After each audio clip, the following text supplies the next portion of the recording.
few Sundays ago, I got home late to find that my roommates, Bill and Thomas, had gone to bed early, taking care to be rested for the upcoming week. Opening my freezer door to get an ice for an ice water, I saw that all 4 trays were empty. So what did I do? I filled them up. Because come Monday morning, there's gonna be cubes for my boys.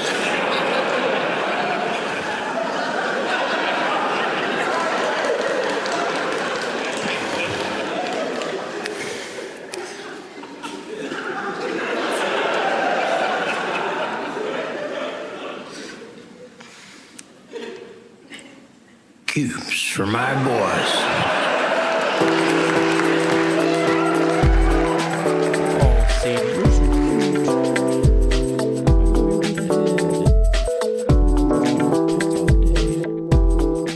But again, I have to record a podcast with my friend. Hello and welcome to Lucky Paper Radio. My name is Andy. I am here, as always, with my co-host, Anthony. On the road again, Maddox. Here we are, it's another October, and that means not just the spooky season, it's also CubeCon season, and we're going to be on the road. Are we on the road right now? Is that what's This happening? episode will come out while we are driving back from CubeCon. I see. That's going to be our marathon driving day. Last year we drove in one day both directions, and it's like 16 hours all told, including stops and stuff, which is the absolute longest you could ever drive in one day, I think, realistically. And like an hour longer, we have to break it up, which we're doing on the way out this year, but the way back, we're just gonna wing it. So we're recording this ahead of time. I'm sure we're gonna be exhausted on that day after all of the fun that is CubeCon. So we just gotta bank this one, so we have a nice evergreen topic to publish on that morning. So something crazy happened in the last week that we're not talking about. I mean, something crazy is happening in the world at large. Oh yeah, all kinds of. Did you want to talk about that? No, which one? Nothing. Okay. If magic is dead by the time you hear this, we recorded this ahead of time. What's our topic for this episode, Anthony? I think this is maybe a good time to talk a little bit about accessibility in cube design. I think that this is something that maybe gets overlooked. A lot of people, when they're talking about cube designs, they're just really excited about, playing their favorite cards and digging into all the themes and things like that. But I think there's a lot of great reasons just to care about how easy it is for new players to approach your cube, especially because so many players, I mean, this comes up in cube design forums all the time, is like, how do I actually get people to play my cube? And so focusing on just making the cube easy for new players to get into, I think is really valuable. So you primarily want to talk about accessibility specifically in cube design, not in magic design more broadly. I mean, we could do both. I mean, they're definitely related, right? Because due to Project Booster Fun, which is Wizards of the Coast's initiative to design many different versions of cards, right? This is like Secret Lair falls under Project Booster Fun. So does all of the Collector Booster variants. So does all of the like Kaladesh inventions and the storybook frames. Like all of this sort of stuff falls under this initiative of Wizards to, I mean, I think whether they've said this explicitly or not, make the game more about collecting. It's a bigger collector's experience, right? Like all of the motivations that lead you to create cards that look like this are purely related to making collectible game objects and wanting people to be able to express themselves through the choice of their game objects, not at all making them grokkable, understandable game pieces. No, definitely not. I mean, I think it's maybe less about collecting as much as, like the self-expression of being able to upgrade your commander deck into more fancy options that reflect whatever you're interested in. Which is a kind of collecting, Sure, yeah, it's pretty targeted. Having more opportunities to collect the things that you like that reflect your tastes in the way you play the game. But yeah, I think maybe it's more interesting for us as people that design a lot of cubes to talk about, I mean, that definitely is related, but the ways that you make your cube just approachable to people. Great. Are there any other reasons that you think we should really highlight on why we think this is important? I mean, I think the biggest is obviously just that, a lot of people are just trying to grow their playgroup and just making it easy, like removing barriers. That is really valuable. I mean, there's like two things I want to reiterate. One is that this matters a lot more than I think a lot of enfranchised players think. I think a lot of people that are cube designers tend to be very invested in the game, right? If you've gotten to the point where you are designing your own cube from scratch, you have probably been through lots of other ways to play. You've probably been playing the game for a while. You probably have a sizable collection. And it's so easy to take for granted how much of the game you have learned and understand and can afford to make less understandable because you just have so much baked in experience and knowledge. And I see this all the time, right? Like, we'll talk about I'm sure the most like common accessibility problems of designing cubes. I know a big one is just burn spells that at some point were errated en masse, like 500. Some of them were errated to say they could target planeswalkers. And if you don't have the versions in your cube, or the versions don't exist that say can target planeswalkers, I will still get relatively experienced players asking me, like, can I hit a planeswalker with this card? And it's not entirely clear. That's like an accessibility problem that even affects pretty enfranchised players, but this goes all the way down to just, you know, people that show up to your game store, show up to whatever that you're trying to entice to play your cube. Cube is already so complicated. It's already a bunch of new cards, many of which they've probably never seen before, maybe they never played with before. There's a lot of intimidation factor when it comes to drafting a cube for the first time, especially with a seasoned playgroup if you're like the new one there. And adding on top of that any additional barriers, no matter how minor they may seem, is, I think, hugely detrimental to growing a playgroup, which is what I know so many people listening to the show want to do. Yeah, definitely. I think you touched on something that we talk about a lot in sort of like design more broadly, which is that if you're just designing for the people that sort of have the greatest need, you're actually just going to make it work better for everyone. That's everything I was going to say. This is the example I think that comes up all the time is things like curb cuts. You know, you have, instead of just a curb that goes all the way around the corner, you get a little ramp on each side. And this was not always the case. This was a pretty recent development that people who had additional needs needed, wheelchairs, things like that, to have more access to sidewalks. Now it's actually just great for people that are, walking their bike and have a baby stroller and, or, they're on rollerblades, all kinds of reasons. Or are slightly old, or are on crutches. Or your ankle just hurts a little bit that day. It's just like makes walking a little bit nicer down the street. I'm sure even if you take just completely 100% able-bodied people, you decrease the number of times people trip by doing that, right? Like, how many times people just trip over a curb? It's better for everybody in every way. And this is true of every kind of accessibility issue. We should maybe just define accessibility. I think the kind of accessibility you're talking about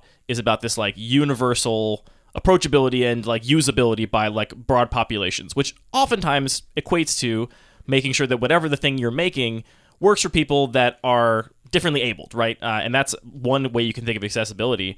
The other way is just in like the like art way, like accessibility, just making something that is appealing to a broad audience that people can understand, and like the ease of intellectual access of something, right? Like an accessible movie is one that is accessible to lots of people in the sense that they can understand it. They can understand what's going on. They can appreciate it. They can find it beautiful. Whereas there's definitely like much more challenging movies that you need a bunch of historical context, or you need a bunch of references to other cinematic pieces of history to like really appreciate what the artist has done there. That's a less accessible piece of art because you need all of this additional context to really appreciate it. I think both these kinds of accessibility matter in cube design and in Magic. Yeah, and I think they overlap a lot. And this is obviously not going to be your only priority as a cube designer. Part of your motivation is also to collect the coolest, fanciest versions of cards, and some of that might mean adding some additional friction for players. But it's always just a matter of understanding like really what your goals are and then balancing those priorities. And in some cases you might say, well, this particular card is just too difficult to read. It's just not worth it. Another consideration some people might have is not just bringing people that are new to Cube into their local playgroup, but maybe just bringing people that are pretty new to Magic altogether into their playgroup. I feel like a lot of people are really excited about Cube. They want to get new players, a good friend of theirs that doesn't really play Magic but is like kind of curious. And Cube, I think, can be a pretty great way to get them in, but it is a lot, like you're saying. So I think, if you have people that are pretty new, haven't played a lot, then definitely thinking about these concerns is much more important. Yeah, I think Cube is still a very difficult way to learn the game from the ground up. Honestly, like, I know that so many people these days are exposed to Magic through Commander, and I think Commander is also an awful way to learn the game from the ground up. And so in that sense, like, sure, Cube is as good as a lot of the ways people learn how to play Magic, because I think it's probably about as complicated and difficult as your average game of EDH to parse. I think the most accessible way to learn that most people can realistically pursue is Arena. Go on Arena, go through the sort of tutorials. Like, I've had friends that have asked me, like, how do I get into Magic? And I'm like, look, I don't play online Digital League for all these reasons that, are important to me. I like the community aspect, I like all these things. But it's the best way to like get up to speed if you want to then come out and do some drafting with people and play a Cube. Like, play Arena for a few hours, for a couple weeks, and that's a really good way to get up to it. Because Magic is a really hard game to learn. Yeah. I will say that Cube has a couple things going for it. The fact that you don't necessarily need to own your cards. It's not like, go buy a pre-con commander deck and then come play. It's like, no, we have the cards here right now. It's also infinitely flexible, that if you want to say like, okay, this player isn't ready for drafting, we can do sealed with the Cube, or we can just like, I'll just hand pick 2 cards out of it. So there can definitely be sort of like other ways you can approach that learning experience using a Cube as a set of cards to use as a teaching tool. Yeah, Cube in the most abstract sense can be, I think, a good teaching tool. Cube Draft, maybe not. Maybe as more much. difficult. All right, so should we talk about some of the details of things that I think make a Cube more accessible? Absolutely. So I think that the sort of like obvious superficial stuff is something you already touched on, is just like having cards that have the text on them that is what the card does. I wish this was a given, but from the experience I've seen with a bunch of cubes, this is not given. Like, lots of cube designers just don't have this. Yeah, I mean, especially with burn spells, I think that's like a case where it's really tricky. Like, the card reads like it just does a thing. Like, you wouldn't, it's not like reading an old copy of Chains of Mephistopheles and being like, I don't quite get this, like, let's clarify it. You would read that and think like, yeah, this burn spell can target players and creatures, no problem. And so that can be pretty tricky. There's also cards that, don't necessarily Should we actually, like, spell out the rules change in case people don't know? That's a great point. This is maybe just a weird history that people haven't Let's even make the episode seen. as accessible as possible. So, when Planeswalkers were first designed in Lorwyn, they were trying to figure out how to make all of the cards that existed prior to Lorwyn work for Planeswalkers, right? Because now you have this new card type that no card has previously referenced, and the question is like, well, should burn spells be able to Planeswalkers? Like, how are we going to actually manage how this interacts with the rest of the rules of the game? And their solution at the time was to say that anytime damage is dealt to a player, it can be redirected to a Planeswalker they control, which means that if you attack a player, they can choose not to block, they take damage, you can redirect that damage to a Planeswalker. You can use a burn spell that can hit a player and then redirect that damage to a Planeswalker. And it makes sense why they made the decision at that time, right? Because they had, at that point, 400 burn spells printed. They didn't want to day zero errata all of those burn spells for the 5 Planeswalkers they were going to put in Lorwyn, right? Right, yeah. That's a crazy thing to do. So they did it that way, and then ultimately, I think, probably came to regret doing it that way, because then they continued to print burn spells that still had this additional sort of rules hoop. You had to understand that there was this Planeswalker redirection rule to know how these spells worked. Right, it's a balance. They can either go back and like change the text on every single card, or change the rules engine that the cards work within, and they chose to sort of put it in the machinery rather than on the individual cards. And I really don't envy trying to figure out how to do that, right? It's a really hard problem to solve. I think, based on where they landed in present day, they probably came to regret that decision, because now the way that burn spells work is they specify either any target, which means a creature, a player, or a planeswalker, or they specify... Or a battle, right? Or a battle, that's true. Or they specify a creature or a planeswalker if they can't hit a player. I mean, that's a perfect example of the kind of knock-on effect, right? Like, it was impossible for them to print a burn spell that could hit planeswalkers but not players until they made that second rules change, which effectively did make all burn spells that could target players prior the wrong rules text. They did, like, the text was no longer correct to how the game engine actually worked. And it's not always entirely clear either. Like, when it comes to Cube, I know, for example, a lot of people playing at the peaks of power level were disappointed when this rules change happened, because it did effectively change what Fiery Confluence could do. Because Fiery Confluence previously could do 2 damage to each opponent up to 3 times, which you could then redirect to their planeswalkers they controlled. And when the rules changed, now it said you could target planeswalkers, but not that you could redirect damage dealt to an opponent through some other means. So because that spell does not target, that cannot deal damage to planeswalkers. And this is a great example of an accessibility issue that affects even pretty invested players. Like, it's very reasonable to not know that when you're looking at a copy of Fiery Confluence in a pack. Yeah, I mean, and talking about sort of like how this improves the general experience, that's, to me, not the fun part of Magic the Gathering. The fun part is, making decisions about, am I attacking or blocking? What am I targeting? Right. Actually just figuring out, like, hey, Judge, let's talk through the history of burn spells and how does this card actually work. That's not the part that I think is really fun. No, for sure. So very similarly, there's a lot of cards that just like when originally printed are not super clear. Maybe they just don't have reminder text for a keyword, something like that. And sometimes you have a choice. Sometimes there's flexibility. You have the foil version that doesn't have reminder text, or the normal printing, which does have reminder text. And again, if this is a priority, you can choose to opt to not have that card foil, so you can make sure you have more clear reminder text. I feel like we've been seeing this even more with the expansion of the types of versions, where often on the sort of like special fancy versions, they'll just not include reminder text on things. Yeah, which actually sometimes works the other way. So yes, for the most part, the regular printing is the correct Oracle text, and the foil printing is omitting a bunch of things and shortcutting it with keywords. in the case of Luris, a companion, in my own cube, I specifically chose to include a foil version that didn't have the companion reminders text because 2 months after companion came out, that reminder text was wrong. So it was no longer correct to say you have to, just cast it from outside the game because now you had to pay 3 to put it into your hand. It was like a rules change that happened shortly after the mechanic was released that meant that the one that actually didn't have the reminder text was more correct because it didn't have incorrect reminder text on it. They've since printed copies of Luris with correct reminders text if you're into that kind of thing, but it's a great example of like the kinds of things that like you as the invested cube designer should care about because you shouldn't expect your players to know or think or care about it. Yeah, I think that's a great way of framing it. Like, you as the designer can take on that burden of making the whole experience better rather than putting that burden on your players. The companion text is also especially confusing because a lot of cube designers will then play it with the original rules because the mechanic kind of functioned in draft environments, but that just adds this extra layer of complexity. Which leads me into the next thing that I think you can do is just, even if it's not choosing between different card choices, you can just choose between different cards. And there are plenty of cards that are just confusing enough on their own that as a designer, you might just choose to exclude those and lean towards cards that are more easy to understand. Yeah, before we get to that, though, I do think there's like a couple other more obvious examples of cards not having the right text that I see people do all the time. We've had multiple cubes show up to Cube Night that just have some foreign cards in them. Oh, and that's a great call. The cube designer is just like, well, everyone knows what Tolarian Academy does. And it's like, yes, you might think that this iconic card on a bunch of banned lists that like everybody would know, and it's also relatively mechanically simple. Once you know what Tolarian Academy does, it's not hard to remember what it does. Like, it's a pretty simple card. But we have a lot of people that play a lot of Cube with us, right? They are very invested in the game of Magic. They've played a lot of Cube with us, but they just weren't playing back then, and they don't have that sort of history as context. And there's like, I don't have no idea what this card is. I've never seen this art before. I don't have any idea what's going on here. And having those foreign cards is a real big barrier. I mean, I've had this a little bit with my neoclassical cube, which I'm intentionally accepting more accessibility barriers than I do with my regular Bun Magic cube, because I'm, by choice, including all the original printings of cards, which, like, again, we had this come up a few weeks ago. The original printing of Mystical Tutor says you can go get an instant, sorcery, interrupt, or mana source. So I can get a land, obviously, a mana source, right? That is so natural to assume that's what you can get if you didn't know that the 6th edition rules changes made it so that mana sources were no longer a card type, and that mana source was basically just Dark Ritual as far as the only playable mana source card that, used to be a name for instance that produced mana only, pretty much.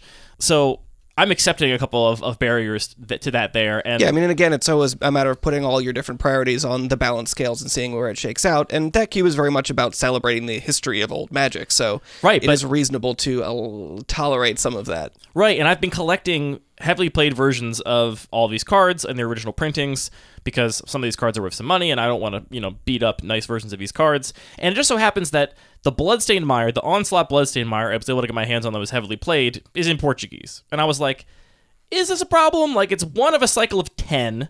So, like, if you've ever seen any of that cycle, like, it's pretty easy to fill in the blanks. It's got the, like, colored text box, so you can see that it's black or red. How big is this going to be in terms of a problem with accessibility? And it has come up. Like, I have definitely seen players that are like, I didn't know what that was, so I just didn't take it.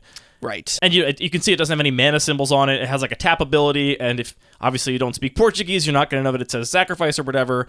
But even that, which is one of the safest cards you could potentially have in a, like, foreign language, it has been a, like, minor issue in our drafting with our playgroup. And it's rough when that comes up in a draft and someone is like, hey, can somebody explain this card to me because I don't know what it is. It's even worse, I think, if somebody just doesn't say anything, and like you said, they just don't take the card because they don't understand what it is. I mean, in their defense, a lot of people don't want to give up the information of what card they're considering for their deck. That's I've definitely seen people be like, yeah, well, I didn't ask what that card did, but also, like, I could tell it was a blue land, and I was playing, red or whatever, so I didn't ask. And it's like, well, you were playing a red artifact deck, and actually that's Tolarian Academy, and you probably should have taken it. Like, there's also reasons to not want to ask, and so it's like, it's a huge bummer either way.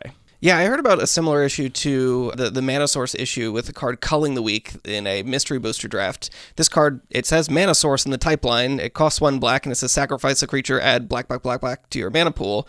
Someone said, play all time, mana source, I'll just put that in play. This is an enchantment, pretty darn good Phyrexian. It doesn't say instant sorcery. Not Phyrexian Arena, Phyrexian Ashnod's Altar. Yeah, or Phyrexian Altar. Yeah, pretty good Phyrexian Altar. There we go, we got there. And, yeah, I mean, again, it's like, it's cool to have these mystery boosters where you have these like old weirdo cards, but every time you have to try and figure out how do we roll back this game where we've had this mana source in play for 3 turns, just definitely makes it a little bit more difficult and makes it a little less likely that that person who had that experience is going to come back out to the next cube night. I mean, like, people have social anxiety, and if you think that some people are not going to have their entire night ruined essentially by being embarrassed that they misunderstood what Culling of the Week does, some people, that is going to make them not come out ever again. Like, you just lost them.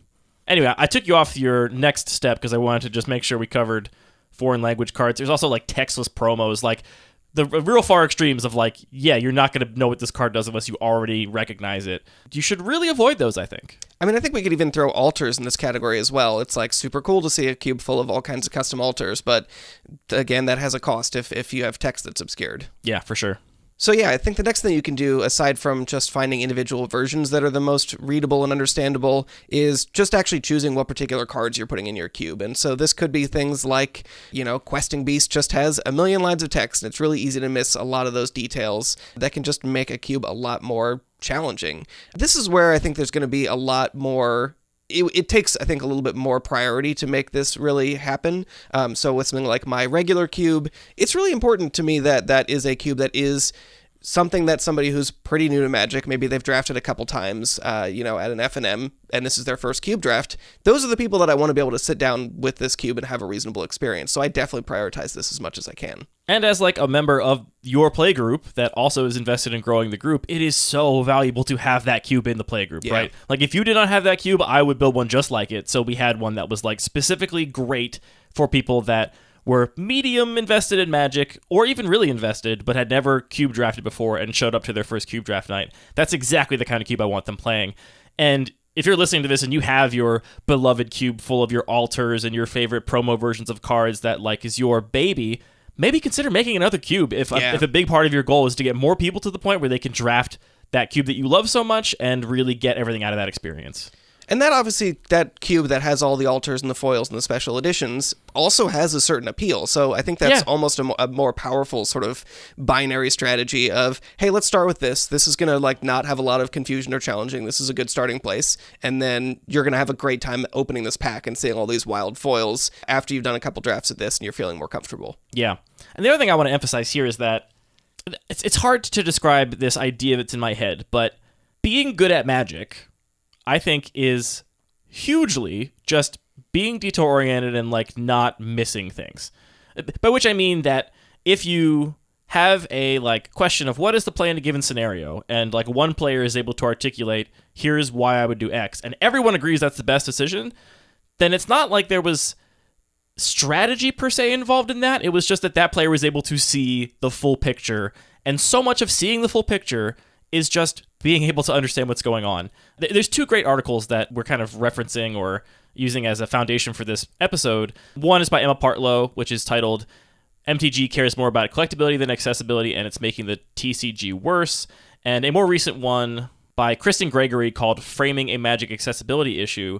And the second one specifically, Kristen talks about how important heuristics are in playing a game this complicated, right? You cannot begin every turn and read every single card text, from the beginning. Yeah. You have to some degree, shortcut and say, like, all right, well, lands produce mana. That's what a land does, right? And, creatures have power and toughness. You have to have all of this sort of heuristics to know what you care about and focus your mental energy on. And every time you have to spend some mental energy, even a little bit, to figure out what that card is, or I know what that card is, but what exactly does it do? Like, what does that rules text actually mean? Every time you're spending energy on that, you're essentially not spending that energy on, like, playing the game of Magic. You're spending the energy on this additional thing, and it's going to make you worse at the game. Yeah, I mean, that's a key thing, is figuring out what are the things that you are able to ignore, and if you can kind of just shortcut past that part, because, again, that might not be the most fun part of the game, is just, like, trying to load everything into your RAM, essentially. Right. And this is just another chapter of the accessible for everybody is better for everyone, right? Like, yes, it might be really important to not have a questing beast or a card with, foreign language on it because some new player literally just won't be able to figure out what it does. But it also makes the game better for you as the enfranchised players because you are spending less of your mental energy figuring out what cards do and more actually strategizing about the game. And that is what's fun about the game. Like, Absolutely. pretty universally, we can agree that is what playing the game of Magic is fun for. I would say pretty universally, maybe not 100% universally. If you are Sam Black, the fact that you can just look at an insane, complicated commander board state and understand everything that's happening all at once, that's kind of a fun skill for some people to exercise as well. But I mean, that's part of why Sam Black is one of the best Magic players, right? Like, he might, like, it's entirely possible that a huge portion of Sam Black's success as a competitive Magic player, I think he even said something more or less to this end when we had him on the show, is just his ability to immediately parse a board state so that he can start having those strategic thoughts and conversations inside his own head more quickly. Maybe he's not even the best at, like, making those strategic decisions. Maybe he would always defer to what, Paul or Vitor Dama-DeRosa would do in some ambiguous, situation. It's just that he's so much faster at figuring out what situation they are in to figure out what the question that is being asked is. Yeah, that's maybe another little thing to piggyback in here is that one of the ways that just having things be more readable and understandable is it just goes faster, even for skilled players, which if your game nights are just taking way too long, maybe part of that is it's just like pretty hard to parse actually what's going on. Yeah. So just to talk a little bit more about some of the sort of card choices in respect to my main cube, regular cube, I think there's a lot of easy things you can do. There's a lot of cards that just have text on them that just doesn't actually matter. It says this card can be your commander, or it says protection from dwarves, And or you have no dwarves in your cube. Yeah, destroy target creature or planeswalker, and then populate 3 times. You don't have that many tokens to populate, so it's just like rules text that's on the card that just doesn't really matter. And especially if you're willing to just sort of like explore a more creative design with lower powered cards, we have a lot of like every set they print bear with set mechanic, and that just gives you a ton of like material to work with in order to find cards that just fit and are going to be fully maximized in your environment.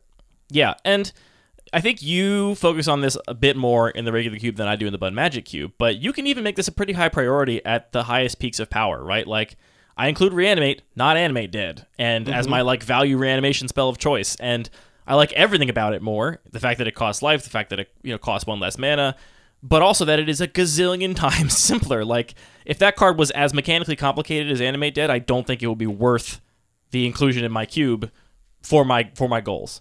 I'm curious, what do you think the most complicated card you run in the regular cube is, or the one that has the greatest potential for confusion or misunderstandings? My guess is Legolas. I think that, there's a pretty standard amount of text. You're just that looking goes... for a reason to throw Legolas under the bus yet again. No, because if you point a bus at him, he destroys it. For me, it's definitely Dress Down, I think, in my own cube. That card has just a lot of complicated long tail rules interactions that even I oftentimes have to like Google to figure out what the heck actually happens in this given scenario. And it's a very conscious decision I make to include it in spite of that, right? I think the card is cool and worth it for my design goals, and so I include it, even though I think that is one of the big knocks against the card from a cube design perspective in my environment. So I think that's a great thing to bring up, though, because Dress Down reads very simply. It's actually pretty easy to read. It says, I guess it being an enchantment that gets sacrificed is like slightly tricky. The level 1 is relatively simple. It's like, right. Okay, creatures are just half power and toughness, and if you simplify it like that, it's fine. Until you start thinking about all the next levels of the complexity of the card. But I think that's a perfect segue, because I think the next thing that's really important is that choosing simpler cards doesn't necessarily mean, or choosing cards that don't necessarily have like literally stuff about them that doesn't matter, that has to be ignored, doesn't necessarily mean like dumbing down your environment and making it less complex and interesting. Definitely because not. there are different kinds of complexity. And I think that what I would really emphasize here, what I really emphasize in my cube, is this kind of comprehension complexity. Can you look at it and understand what this card does? That's what you emphasize, minimizing. Maximizing it is easy to read a card and understand it.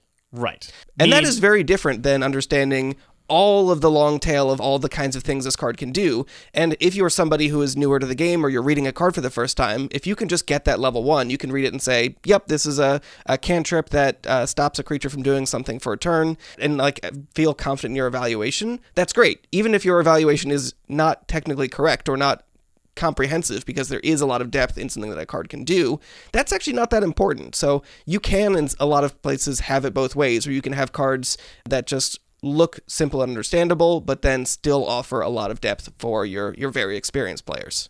Yeah, I mean, it's like, the dumb example is like Lightning Bolt is very simple. It says deal 3 damage to any target, but what that can be, if you understand the game, is a kill spell or a sort of combat trick. It's a kill spell for a big thing in combination with something else in combat. Use it with First Strike to use it with First Strike. Kill your opponent with it, like kill a Planeswalker with it, right? Like, that very simple line of rules text obscures a lot of actually interesting strategic complexity, right? And obviously Lightning Bolt is just really good, so to say it's like really strategically complex might be gilding the lily a little bit, but it does a lot more than the rules text implies, which is kind of the opposite of something like Questing Beast, which has a whole bunch of text, which basically just amounts to attack your opponent, and they really can't do much about it, right? Like, the things you can do with Questing Beast are way more limited despite a much bigger block of text on the card. Yeah, and there's something else with Questing Beast, which is, I don't know exactly how to frame this, but it's like, it's easy to make in-play errors with it, where it's like, oh, I forgot that this damages a planeswalker. Oh, I forgot about that damage prevention, and that damage prevention. That's one of the big things really, that it's common to forget about. Yeah, it affects things in ways that might not be intuitive and can make You're like, player I'll block feel... and then I'll get my thing protection from Grievous Mother of Runes, and it's like, cool, your thing dies. Have fun. Bad time. So yeah, I think that minimizing those kinds of experiences, especially if you're thinking about like that retention question of like what's going to make somebody not want to come back and them feeling dumb about, oh, I just like traded my whole board away because I didn't understand how that damage prevention effect would work, can be pretty rough. Right. To piggyback on that though, I think you said that it doesn't mean you're necessarily sacrificing, interesting depth and complexity for your cube to run simpler cards. I would say for the most part, on average, you are making your cube more deep and interesting strategically by including simpler cards, because again, you are just taking all of their brain energy, their brain power, and focusing it on the strategy decisions, not the comprehension decisions, right, or the on the stuff that matters, the stuff that makes the game fun, which is what so many people want. Right. So stepping back a little bit more from individual card choices, I think the other big thing you could do is just include some strong signaling cards in an environment, like cards that say pretty loudly, hey, build around me in this way. I'm a zombie lord. Draft a bunch of zombies around me and I'm going to pay you off. Or I'm Feather the Redeemed. I say, target me with instant or sorceries and I will give you a bonus. You're still using Feather as the example because you refuse to say anything nice about Legolas. I could have used Legolas. The one that's still in the cube, for example. Look, it's not about my cube. It's about a good example of a signaling card. And this, again, might feel pretty minor, but I think that just goes such a long way. Especially if you talk to people that are, after their first draft, what was your experience with your first cube draft? It often goes something like, well, I saw this cool card early in the draft and I kind of went for it and built around it. So right. I mean, and that's another dumb thing, right? Talking to your players, asking them open-ended questions like, how did your draft go? How'd you feel drafting the cube? How'd you end up with this deck? You'll find that so many players that are less enfranchised are like, I saw this thing and I decided I'm just doing that. And in a cube like mine, that can be really hard, right? You could just see Uro and be like, well, I'm going to do self-mill. And it's like, well, okay, well, self-mill's not actually really a thing, even though, yes, that will be good with Uro. Uro's just good in general. And that's how so many of the cards are good in my cube. And I think the regular cube is a really good example of how powerful, appealing cards can play a different role towards accessibility that is a huge benefit to new players or less experienced players. Yeah, and I think something that's also relevant when we're talking about not necessarily making compromises while trying to make something accessible is you maybe add 12 kind of big signaling cards like this. You're not really changing the environment in a big way, but you really change the way that it plays for a lot of people. Well, you're probably not changing the environment. Unless those cards are also the best cards in the cube by a wide margin. Then you've probably changed it pretty substantially. It's possible. It's possible. So the sort of foil to this is not including things or trying to avoid things that are trap cards, things that send a big signal but then don't actually really work. So maybe this kind of goes hand in hand with incidental text and things like that, where maybe something just looks like it's a mill card. I remember I had this issue with the card Patient Rebuilding when I first built my cube, which is a card that just draws you a bunch of cards, but it also mills your opponent. And somebody said, well, I took this pack 1 and then I didn't see the mill deck and I didn't know what to do. So again, if you want to include those kind of signaling cards, also make sure you're not having any that are going to lead your opponent into traps. Yeah, I feel like I've said this on the 4 of the last 8 episodes we've recorded, but one of the things I tell people when they're drafting the Bun Magic Cube, if I'm going to give them the shortest possible elevator pitch and they're brand new to it, is there's Reanimate, but there's not Reanimator, right? Do not pack one, pick one, Reanimate, and be looking for discard outlets and 9-drops, because they are not present in this cube. Which is great. I mean, that's a way to do it, but I think you also acknowledge that it's worth it to you to have that card, and it is some additional friction that you have to explain. And yes. Let's say generously, 3 people at every draft are not going to listen to that. They're going to be focused on just shuffling or doodling around on their phone or something instead of paying attention to your pre-draft speech. Yeah. And I'm one of the loudest pre-draft speech givers. Imagine if you're a little quieter than me.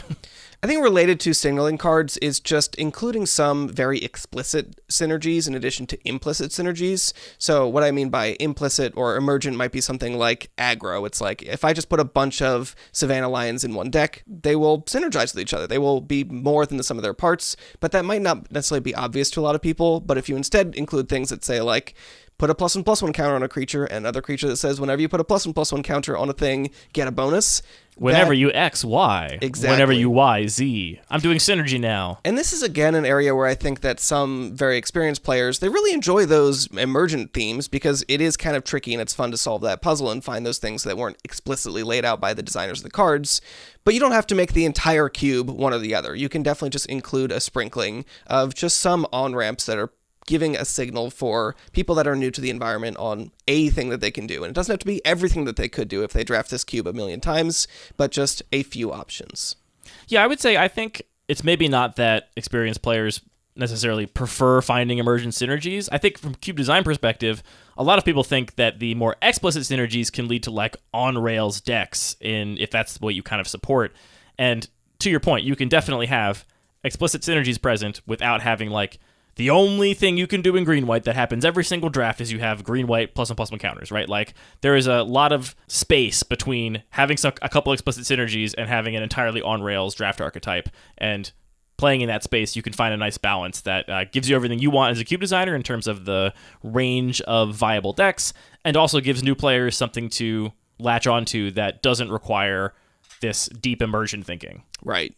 The last thing I think I would say is going back to an episode we did a couple months ago about custom draft rules. I think this is something that is very appealing to a lot of designers, but changing the rules in any way, in extreme senses, like I have in my Turbo Cube where I change the mana cost of all spells, even doing smaller things like changing the size and structure of draft packs, that's relatively easy because if you're assembling all the packs in front of somebody, that's not a huge burden. Including draft matters cards is another like small way that like people's expectations are just going to be changed and confronted. And these are all like fun things to experiment with, and I think people absolutely should, but just recognize the real cost on your accessibility and what kind of players are going to enjoy that or just be turned off and not necessarily come back to the next cube night. Yeah, I think maintaining a relatively accessible cube, and I say relatively as in relative with your design goals, right? Like, if you're listening, if you're not actually looking to grow the play group, you play with the same people over and over again, and it's a very regular group, and in that case, yeah, you probably have a little less pressure on making sure that all of these boxes are ticked. Though, I will reiterate, I think that what is best for less enfranchised or new players is oftentimes what's best for more enfranchised players as well. But I think really the job of a cube designer trying to maintain an accessible cube is, frankly, in 2023, about like knowing when to say no to all of the things Wizards is giving us, right? In terms of mechanical complexity, in terms of different versions of card printings and like ridiculous frames and secret layers, in terms of universes beyond stuff that feels off in a way that changes expectations, right? There's nothing about a Doctor Who card that inherently doesn't work with the game mechanically or is more complicated, but I think it would certainly increase the kind of comprehension complexity to have cards from an entirely different context in a pack that it's going to cause someone to like stop and think and wonder about things that are not related to the strategy of the game.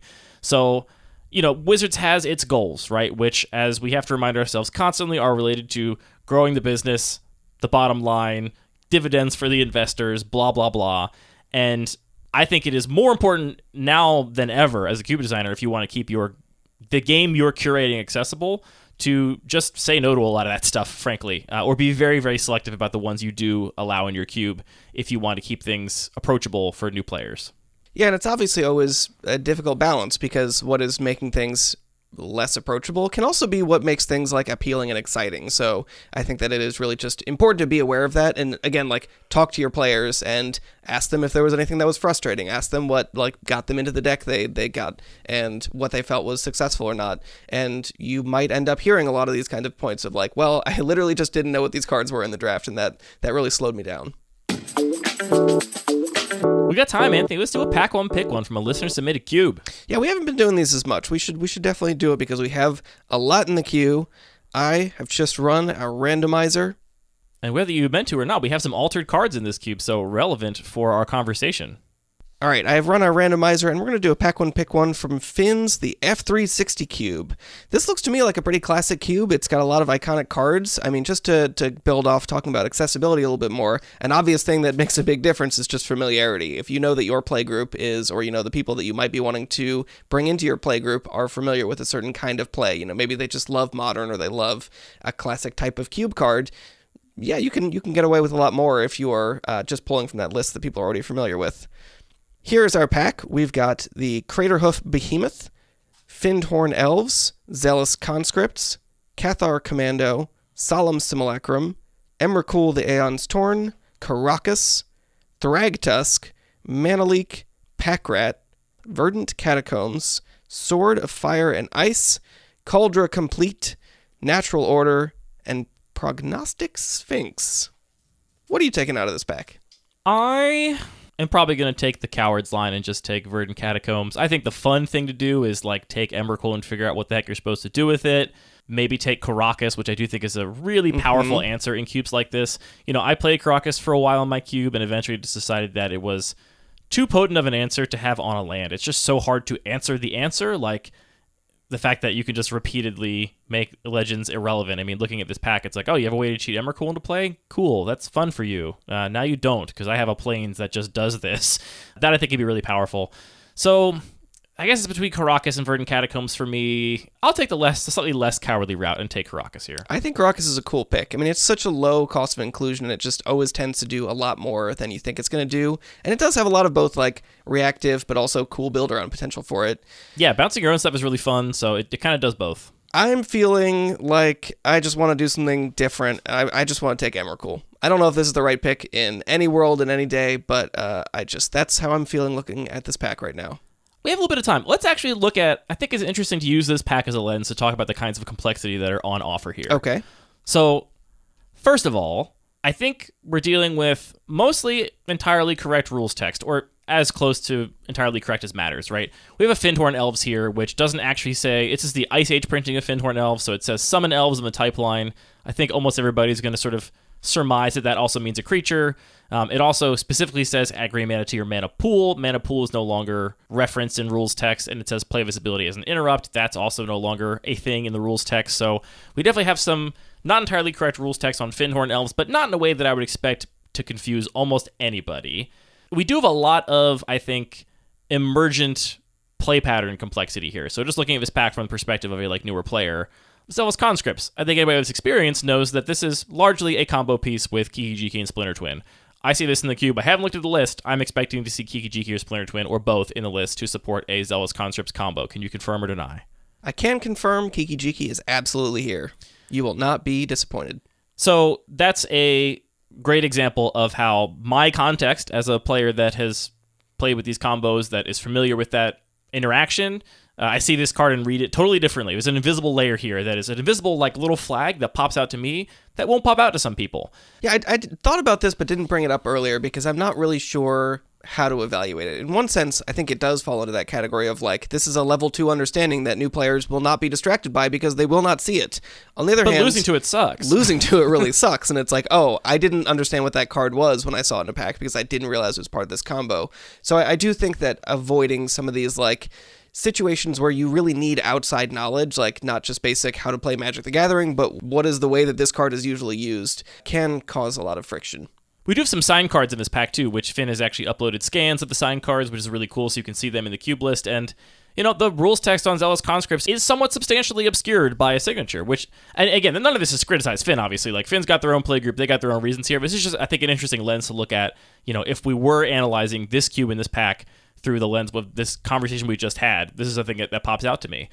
I think a similar thing is also kind of true of Emrakul. Like I said, I don't know how I'm going to get Emrakul into play. I'm sure there's plenty of ways in this cube if it's in the list, but it's the kind of card that if you look at it as a less experienced player, you're just kind of like, okay, well, either you're really... That looks cool as hell. I'm going to play 15 lands in my deck. This is going to be no problem. Either you're really inexperienced and you think you're just going to get to 15 mana and cast it and you're like, this card is really powerful, it's going to win the game, or you're a little more experienced, but maybe don't know how to play with Emrakul in a more specific sense, and you're like, okay, well, I know I can't cast this. What am I supposed to do with it? I have no idea.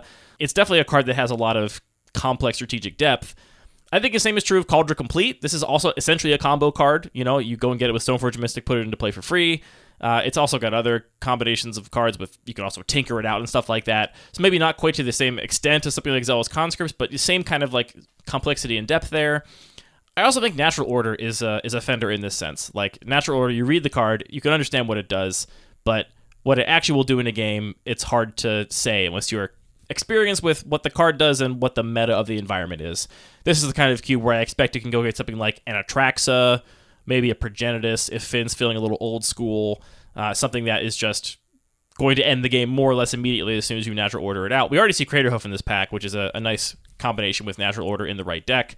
Natural Order also has some complexity here with the card printing. This is the Mystical Archive version, the Strixhaven, Spellbook, whatever version that has the like gold expressive frame, which it looks like a gold card in the pack. It doesn't look like a green card visually, which can definitely trip some people up. I have seen people pass these cards because they were scanning a pack for a card of the colors they were drafting and didn't see anything and just missed if this was a card that was in their colors. Not a lot of rules text complexity here. Also, all these cards are relatively simple in terms of the amount of rules text. I think Cauldron actually has the most complicated rules text. I have to like read it a couple times to remember that it's got First Strike and Indestructible, and whenever it deals damage to a creature, exile that creature, and trample. So it's like this combination of effects that just mean like, yeah, you can't ever engage with this thing in combat. It's kind of got a little mini Questing Beast thing going on here, where all of this text just amounts to, don't even bother trying to engage with this thing in combat because you are going to fail. But it's a lot of words to get there. There's a fair few words on Thragtusk and Solemn Simulacrum, but they're relatively simple. There's obviously a ton of words on Emrakul, but you really only got to read that 15 in the corner, and then the rest of it you just assume is all great, and you don't have to worry about it at all if you get to actually put it into play. So there's a little bit of like comprehension complexity here, but not all that much, I think, in this pack for a cube of this kind. Are there other kinds of complexity that we're missing on here, Anthony, you think?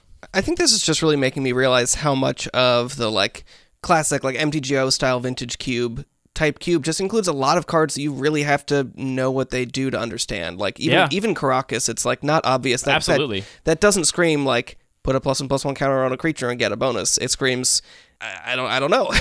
And I mean that is cool. The fact that it can be both a reactive and part of a proactive strategic plan is a cool thing about it. It also does make it more difficult for someone to potentially read this pack. Yeah, I mean, I'm not confident at all in my ability to make the correct pick out of this pack, given that I've never played this cube before.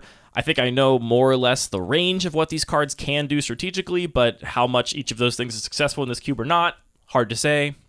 Cube's complicated.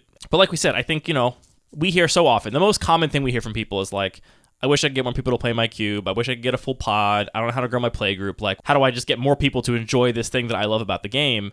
And I think a lot of people understate or underrate how important this feature is. Just making sure that the first time somebody drafts your cube, regardless of their experience with the game or skill level, they're able to have a like rewarding, no feel bad time, right? And the variety of things related to accessibility that can keep them from having a rewarding, no feel bad time really stack up. And like I said, like some people will just make a couple embarrassing puns because they didn't understand a card, and that will make them never come back. And it's hard to know who those people are if you have a cube where that's more likely to happen. Yeah, I think that's so true. And I think that many people have this hope that, they'll build their cube and then a bunch of cube players with their level of enthusiasm and experience will suddenly materialize. But I think for a lot of people, really good point. In a lot of places, it will just take some work to get people excited about the format and potentially get people excited about, excited about drafting, excited about the same cards you are, and be prepared sometimes to create players from much less experienced players. I think even more saliently, the outcome of that is not that you will eventually have a bunch of people that are cube players in the sense that you originally expected. It's that you have a bunch of people that are cube players that actually don't think about cube in the same way you do at all. We have a bunch of people that play cube every week with us that would not know what to do with this pack at all. They would be like, what is this? Because they've never drafted a cube like the Magic Online Vintage Cube, which is what this is based on. And so the greatest thing we could possibly do is just broaden what our like understanding of a like cube player is, to not just be people that know what to do with Zealous Conscripts or Karakas, but instead be anybody that is interested in drafting and playing Magic with their friends. It's a great time. Love to see more people getting into it. All right, let's wrap this episode up there. A shorter one, but we've had a lot of longer ones recently, so I don't want to hear any complaints in the comments. Anthony and I are on the road somewhere, probably, I'm going to say, when this episode actually releases, it'll be 6:30 a.m. Eastern Time. We actually probably won't be on the road at 5:30 a.m. Central. I don't think. Close to it. You're trying to like really, really precisely dox us here. Very specific. I mean, like, yeah, we're going to be somewhere in Ohio when you're hearing this, probably, statistically speaking. I'm feeling some pressure to like wrap things up, and I don't know how. I don't know. The episode's over now. The episode is over now. You can go home now. All right. All of our music is produced by DJ James Nasty. All the Magic cards are produced by Wizards of the Coast in their many, many versions and variations. This podcast is produced by Anthony and I, thinking really hard about Magic cards and then speaking into microphones about it. That's a really important episode, I think, Anthony. Well, good job preparing all those notes. Thank you. I spent a lot of time on it. You're laughing because you know you didn't. You've spent so much time thinking this that it's relatively quick for you to write down the things that actually matter. Yeah, I'm sure I missed something.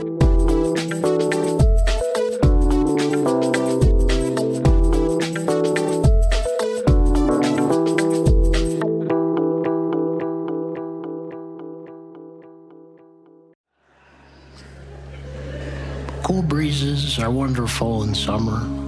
Don't even get me started on sprinklers. When it comes down to it, you cannot beat a cold drink. They know this in southern India, where they drink spiced buttermilk to beat the heat. However, you are not in Bangalore, so you head to the fridge to get some ice for water.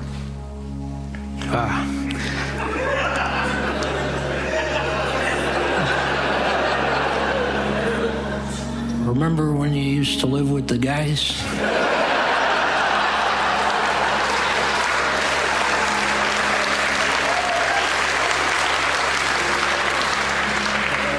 Those were the days. Cubes for my boys.